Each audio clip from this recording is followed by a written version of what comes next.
Okay. Palawan to Palawan to Saigon, China. Saigon at that time. We were supposed to run an escort mission. We were supposed to pick up some B-24s that were over there running the bombing mission and run the escort, then run the fighter suite, go down on the deck. P-38 did 2 flights for 8 aircraft. On each side now, for each engine. We had a main tank, which was 90 gallons. We had also a reserve tank, which held 60 gallons. We also had what they called an outer wing tank, which was way out at the tip of the wing, which held 60 gallons. Okay, so this gave 90 and 120 gallons. That's internal fuel per engine. Okay, so on the missions to China, we also carried 2 165-gallon drop tanks. What we were supposed to do is to fly over to the target on the 165-gallon drop tanks. Drop the tanks, run our escort and our fighter sweeps on the outer wing tanks, and then have some of that left to start home on, and then use the main and the reserve to get us on home.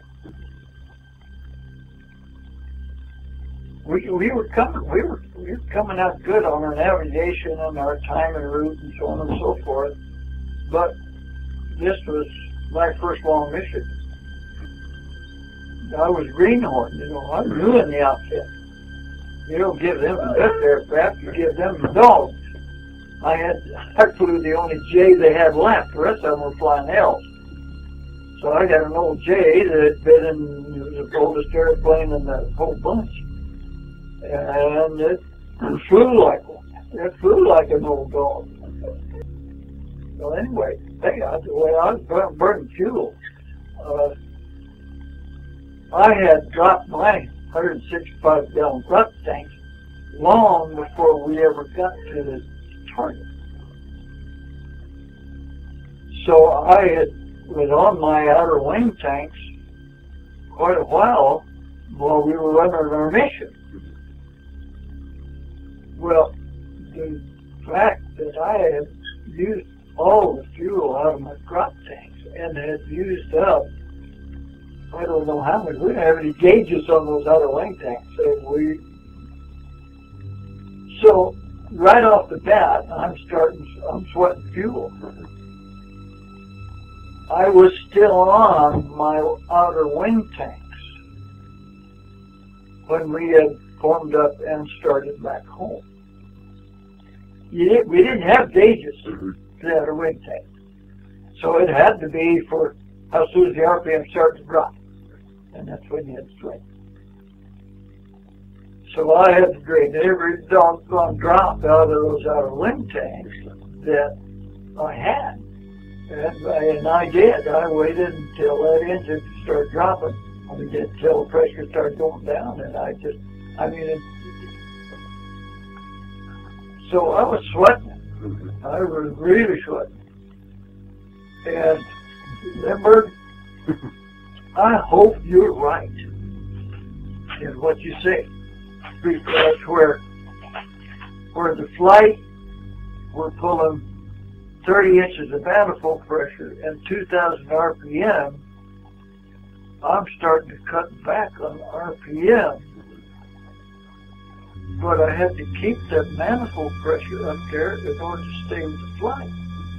I'm going to try 1800, as Lindbergh said.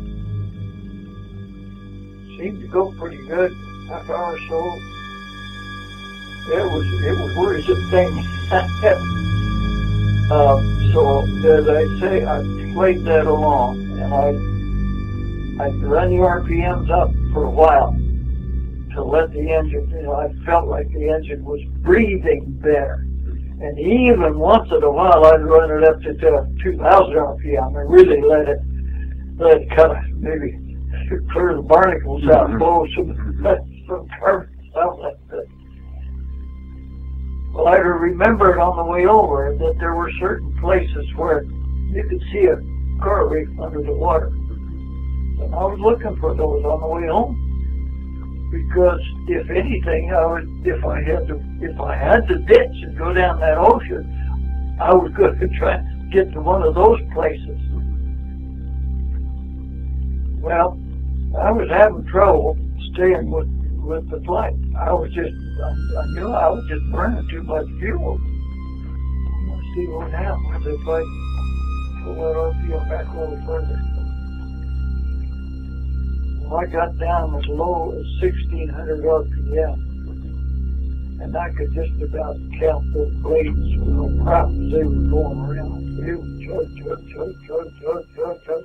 And that's what my engine was saying. Chug, chug, chug, chug, chug. It was working. It was working hard. And it actually, my manifold pressure, I got up to 34 inches at one time. I remember it just scared the living daylights out of it. Well, what happens? The thing that happens is that with the additional heat that's being generated in that engine, you're going to start getting some pre-ignition because it's so hot. The engine's not going to stand this. They're not going to get me home if I keep this up. So I'd run it back up to 1,800 RPM. Man, that sounds so smooth. I left it there for a while. And I'd go for another, say, half hour or so. And then I'd bring it back down again. Down to lower RPM. I had played with that all the way home. And also watch it for those places that I had seen. And I was marking, boy, as I was coming back. It was where was it? How far back was this one? Which side would it look like, and so on. And because I didn't think I was going to miss it. I really didn't. I didn't think I was going to make it home. And of course, my flight leader was sweating me out too. I'm tail end Charlie back there. But so as we got back, of course, there's the island. There's Palawan overboard. Maybe I could at least make it to a beach. Well, of course, they cleared the air for me to come in. And first pass, I came in, touching down. I didn't have enough fuel to go around. I had 15 gallons of fuel and landed. So, if I had not heard specifically of those Lindbergh tests, I would not have made it. I would have got that.